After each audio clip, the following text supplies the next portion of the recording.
मालवण मसुरे देऊळवाडा ग्रामपंचायतीने इमारतीसाठी खरेदी केलेल्या जागेमध्ये ग्रामनिधीचा गैरवापर केला आहे असा आरोप करत सखोल चौकशी करावी या मागणीसाठी काही ग्रामस्थांनी सामाजिक कार्यकर्ते महेश जुवाटकर व मंगेश तांबे यांच्या नेतृत्वाखाली मालवण पंचायत समितीसमोर ढोलताशा आंदोलन केलंय।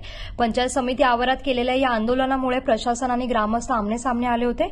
अखेर गट विकास अधिकारी प्रफुल्ल वालावलकर यांनी ग्रामपंचायतीने मासिक सभेत ठराव घेऊनच जागा खरेदी केली आहे। तसंच 8 दिवसात सद्यस्थिती निदर्शनास आणून देण्यात येईल असं सांगितल्यानंतर ग्रामस्थांनी आंदोलन मागे घेतलंय।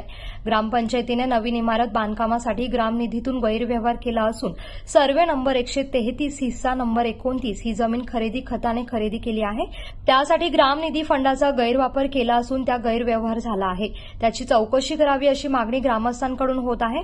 आपल्या मागण्यांकडे दुर्लक्ष करण्यात आलं असल्याचा आरोप करत सोमवारी ग्रामस्थांनी मालवण पंचायत समितीसमोर ढोलताशा आंदोलन केलं आहे। कोकणासह परिसरातील ताज्या घडामोडींसाठी सागर डिजिटलला सबस्क्राईब करा आणि नोटिफिकेशनसाठी बेल आयकॉनवर प्रेस करा।